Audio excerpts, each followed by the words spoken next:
Today I'm going to introduce the story and the major themes of the first auto, hybrid film, mostly silent, from 1927. There are a few lines and a few sounds, a few noises incorporated with the film, and we'll watch the central part of the film and the conclusion and the epilogue. We will only devote this week to this particular film and then move on to more modern film. I think the next one is Steve McQueen's Le Mans from 1971, which is a very interesting film on the subject of car racing.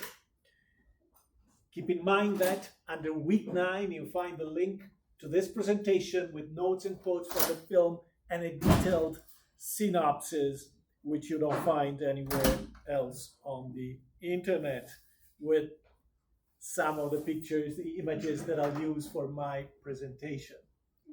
At the beginning of the first auto from 1927, we find Hank, a successful jockey, racing his mare, female horse, Slow Eyes, in a city in Michigan called Maple City. He is a celebrity in town because he's winning all the races. He and his horse, Slow Eyes, are participating. And in fact, after winning this race in his own hometown, there is a big celebration. The mayor is there. A lot of the people from the town are there to celebrate the victory by one of their own. His son, however, is not there.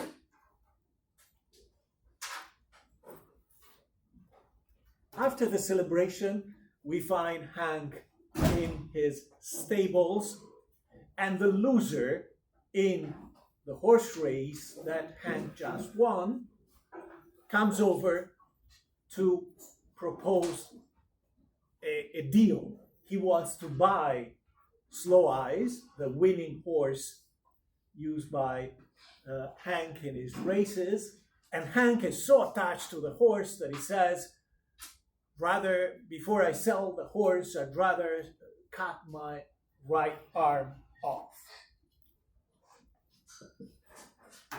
Later on, we find in a scene shot in an ice cream parlor, we find Bob, Hank's son, talking to Rose, who's the daughter of Sam the mayor, and in order to show his interest in the new automotive technology, at the beginning of the film, keep in mind, where either in 1895 or 1896, it's clearly the month of August, but it's not clear which of those 2 years the story is set up initially.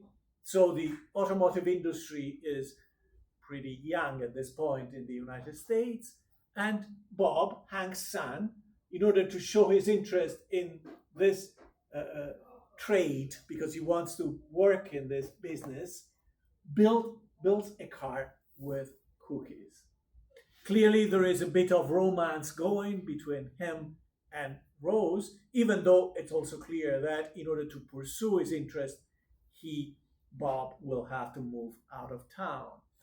Another man comes in at the end of this scene, which we will not see to watch today, Steve, and he crashes the cookie mobile made by Bob and tries to flirt with Rose.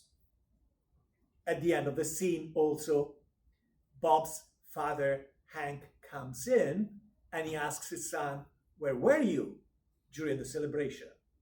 Everybody in town was there to celebrate his father, but he was not there. Because, of course, there is this divide, right? The two passions, horses for the father, automobiles for the son, are creating an emotional gap, right? And sowing the seeds of division. After winning many more races with the same horse, Slow Eyes. The next year, there is a tragic night in Hank's life.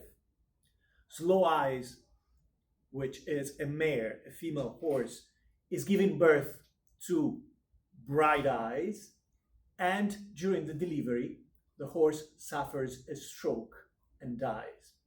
Hank will call a doctor before this happens. However, the doctor, who's not driving an automobile, but rather he's driving a traditional horse and carriage, because it's raining heavily and the roads are muddy, cannot get there on time.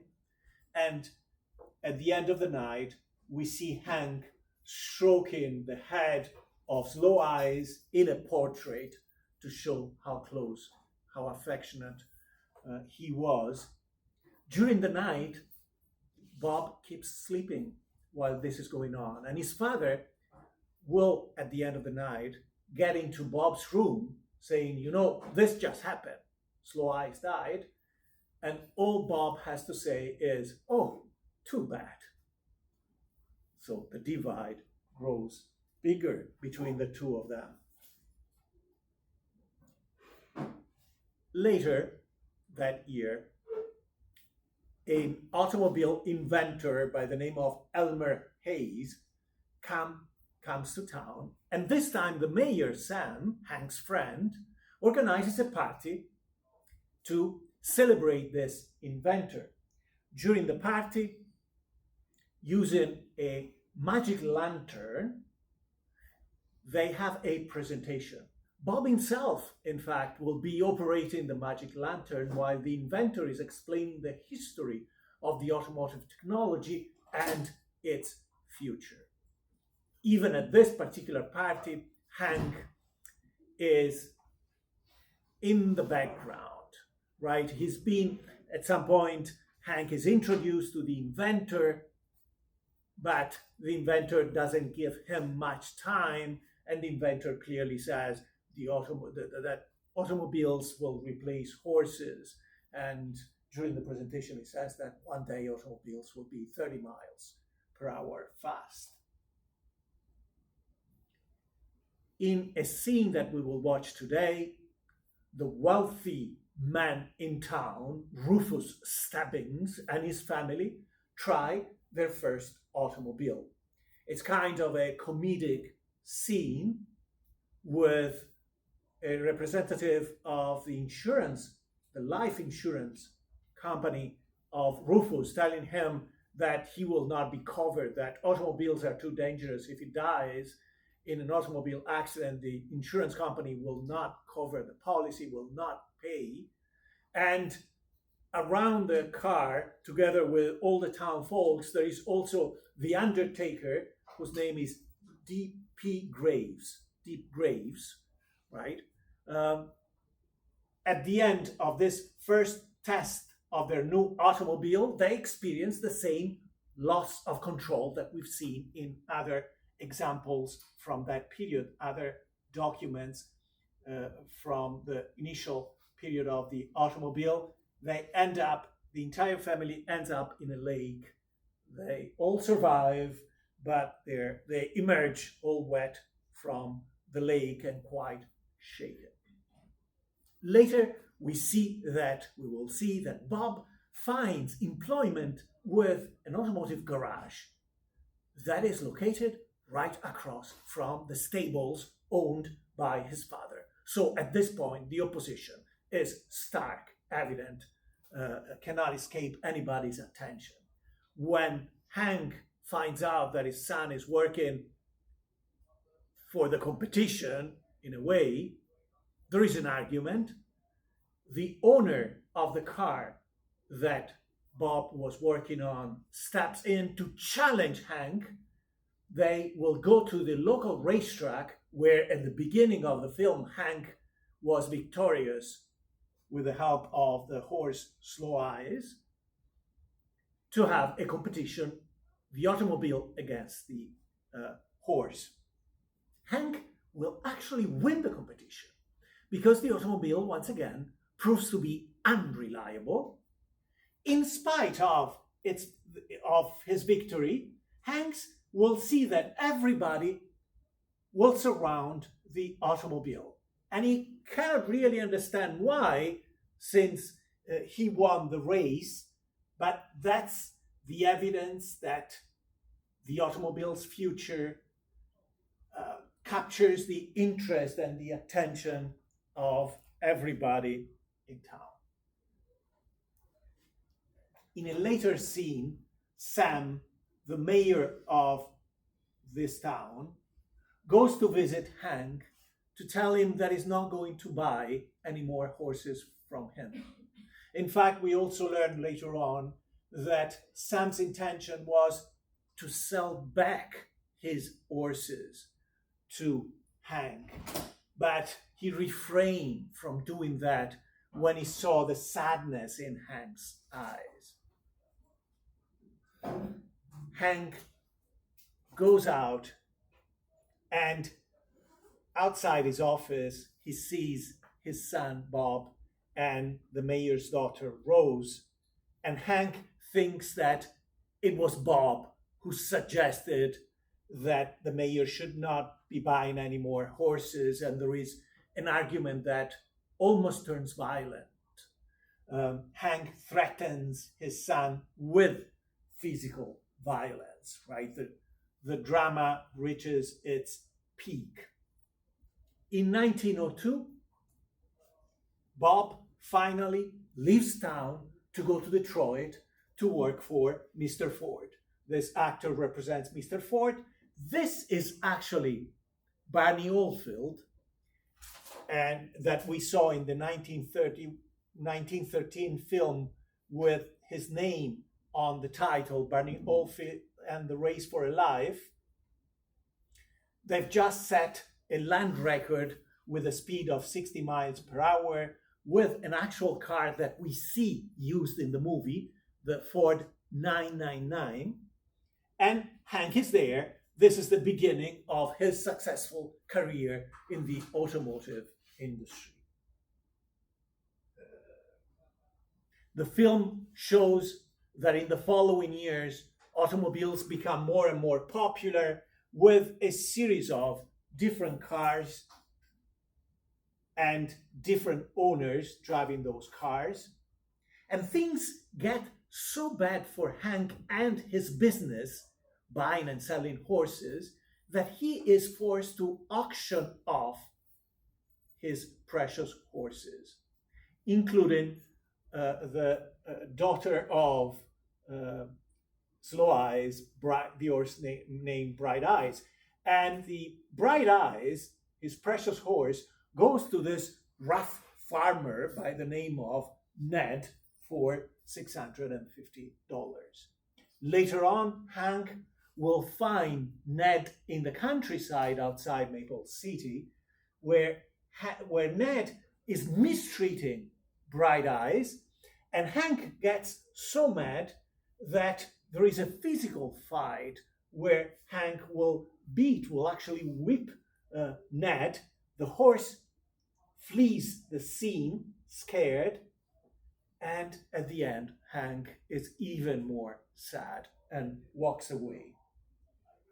He walks back to the stables, and we see that the stables are now empty. He has sold all of his horses. Bright Eyes goes back to him, right, and will stay with him. He will keep this horse from this point on. Rose receives a letter and a picture from Bob, where Bob's saying that he's doing well in his business. So there is hope that if he does well enough, they might go back together. They might have money to build a future together.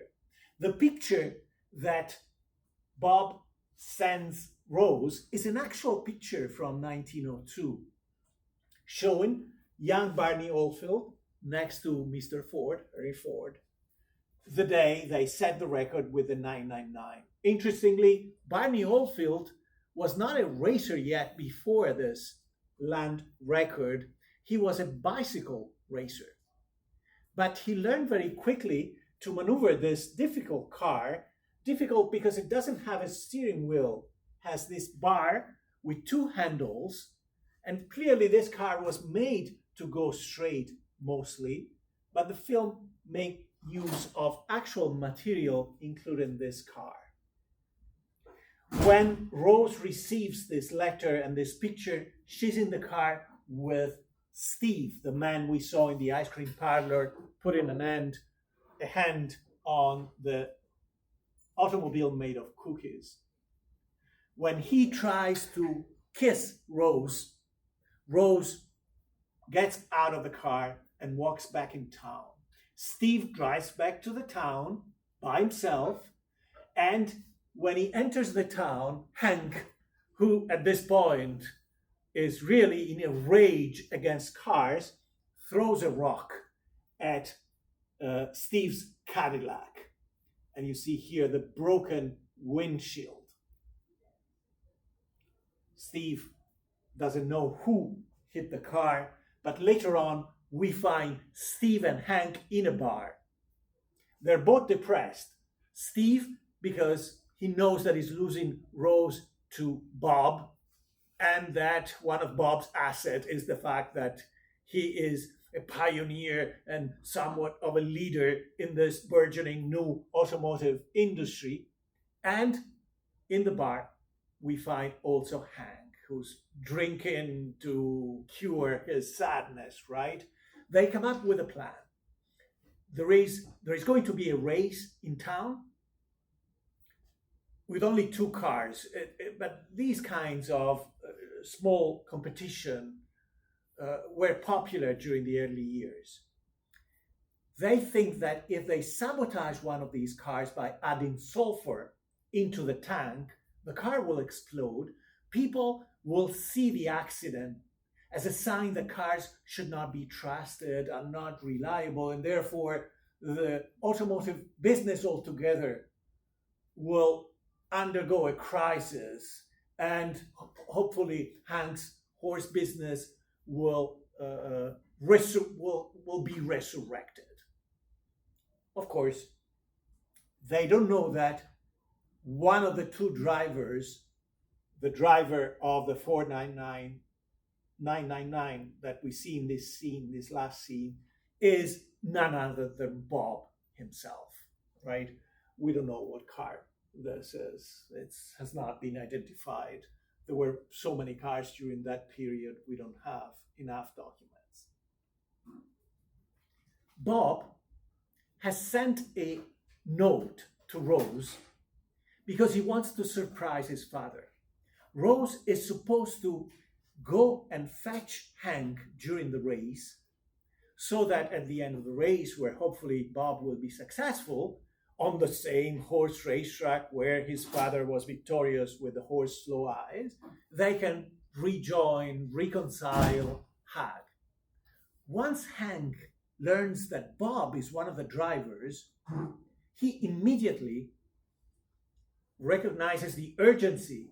He has to go to the racetrack to rescue Bob before it's too late, before the car explodes because of the sulfur that was added to the tank.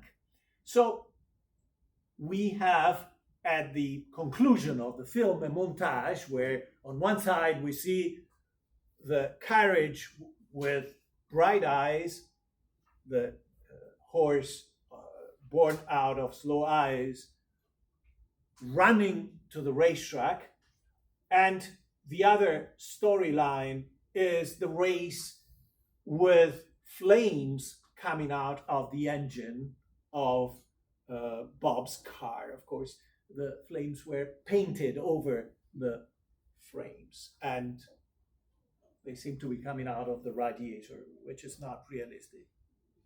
Regardless, when they're still at a distance from the racetrack, but inside of the racetrack, Bob and Rose can see that, Hank and Rose can see that Bob is about to have an accident.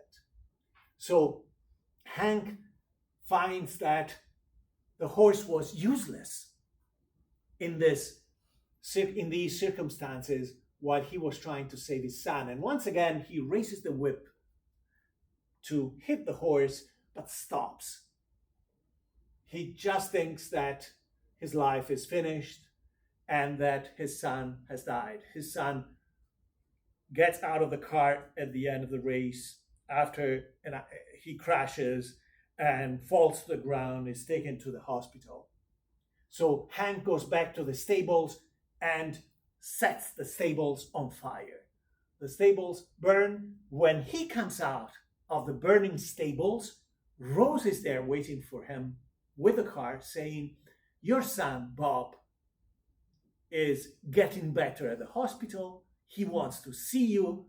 And for the first time, Hank will get on an automobile to go see his son. After the reconciliation between father and son, the stables are rebuilt.